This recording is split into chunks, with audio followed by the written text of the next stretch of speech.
La généralisation est un processus qui conduit un élément ou une partie du modèle de la personne à prendre place dans une catégorie entière dans laquelle cet élément ne devient plus qu'un exemple. Supposons par exemple que la première fois qu'un enfant se serve d'une chaise à bascule, il se penche vers l'arrière et la renverse. L'enfant pourrait en tirer la conclusion personnelle que les chaises à bascule sont instables et refuser à tout jamais de s'y asseoir. Si le modèle du monde de l'enfant associe les chaises à bascule aux chaises en général, alors ces objets tomberont sous le coup de la même règle qui dit « ne t'appuie pas sur le dos ». Un autre enfant qui crée un modèle qui distingue les chaises à bascule des autres types de chaises dispose de plus de choix dans son comportement. À partir de son expérience, il pourra développer une nouvelle règle ou généralisation liée exclusivement à l'utilisation des fauteuils à bascule qui dit « ne t'appuie pas sur le dos dans une chaise à bascule ». Par conséquent, il possède un modèle plus riche et dispose davantage de choix. Le même processus de généralisation peut amener quelqu'un à construire une règle du type « n'exprime pas d'émotion ». Les généralisations sont probablement le filtre le plus connu et comme vous venez de l'entendre, ces effets peuvent aussi bien être merveilleux que désastreux. Parce que, grâce à la généralisation, il est possible d'étendre l'expérience acquise en une seule fois à d'autres expériences identifiées comme similaires sur la base de quelques éléments. En fait, la généralisation facilite l'apprentissage puisqu'une seule expérience suffit dans bien des cas à ancrer solidement une connaissance, mais lorsque ce mécanisme s'applique à des situations qui exigent plus de nuances, comme pour notre chaise à bascule, c'est là que des problèmes surgissent. Souvenons-nous que certaines généralisations vont contribuer à limiter la carte du monde en créant des frontières inutiles. C'est aussi la généralisation qui est à la base des croyances qui génèrent des comportements d'exclusion, de peur de l'autre ou d'intolérance. Dans le domaine du développement personnel, on leur porte une attention toute particulière, parce qu'en les explorant, on permet de retrouver la trace d'expériences qui ont servi de référence majeure dans le système de croyances. Voyons maintenant les 5 figures du métamodèle qui constituent les généralisations. Nous trouvons les quantificateurs universels, les opérateurs modaux de nécessité, les opérateurs modaux de possibilité, les opérateurs modaux d'impossibilité et les présuppositions. Lorsqu'à partir de plusieurs expériences, on observe des phénomènes qui se reproduisent, on en tire souvent des conclusions, voire des lois qui prennent alors une valeur prédictive pour d'autres expériences identifiées comme similaires. C'est ce qu'on appelle une généralisation.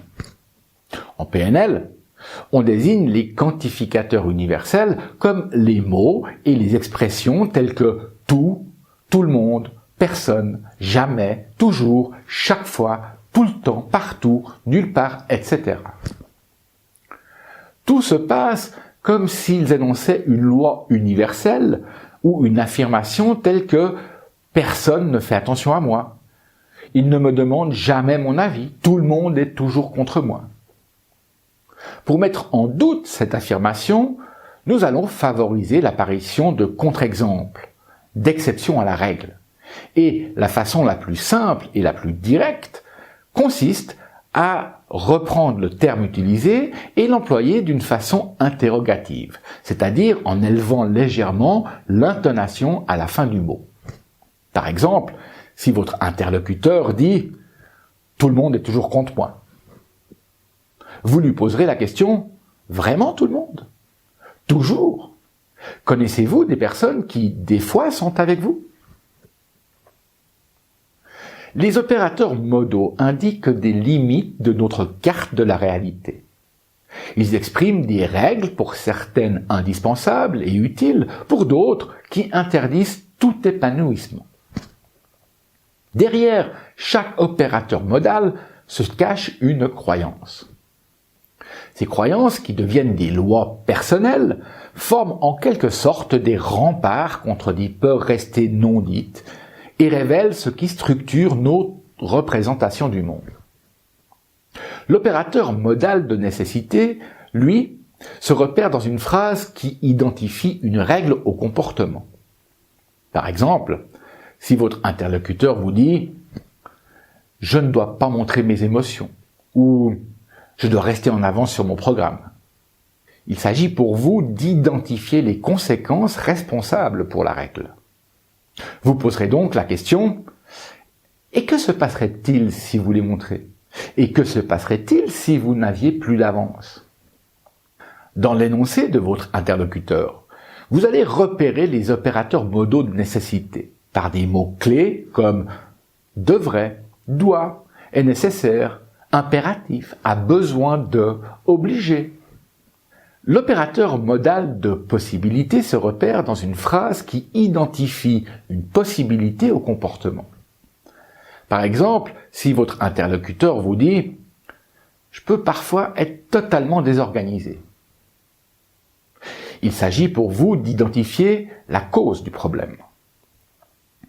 Vous poserez donc la question « Qu'est-ce qui vous permet de faire ça ?» L'opérateur modal de possibilité se repère dans l'énoncé par des mots-clés comme « peut »,« pourrait »,« possible ». L'opérateur modal d'impossibilité se repère dans une phrase qui limite le comportement. Par exemple, si votre interlocuteur dit « J'arrive pas à trouver du travail » ou « Je ne peux pas avancer dans ma carrière », il s'agit pour vous d'identifier la cause du problème. Vous poserez donc la question « Qu'est-ce qui vous en empêche ?» L'opérateur modal d'impossibilité se repère dans l'énoncé par des mots-clés comme « ne peut pas »,« ne pourrait pas »,« impossible »,« n'arrive pas ». Une présupposition oblige l'interlocuteur à accepter comme indéniable ce que dit le sujet pour comprendre l'énoncé. Par exemple, si votre interlocuteur dit « J'ai bien peur que mon fils ne soit aussi paresseux que sa mère », on doit lui supposer un fils dont la mère est paresseuse, faute de quoi on ne pourra pas comprendre la phrase. Un autre exemple serait que votre interlocuteur dise « Ah, s'il savait à quel point son attitude m'énerve, il ne continuerait pas à agir de cette manière. » Pour vous, il s'agit de mettre à jour les éléments implicites contenus dans la phrase et clarifier le processus présupposé dans la phrase. Vous poserez donc les questions comme « Comment savez-vous qu'il ne sait pas ? Comment ça vous énerve ? Comment agit-il ?» Certaines écoles placent les présuppositions dans la catégorie des distorsions. En fait, ça n'a aucune importance. Ce qui est important, c'est que vous puissiez les distinguer dans un énoncé et que vous sachiez les questionner lorsque c'est nécessaire.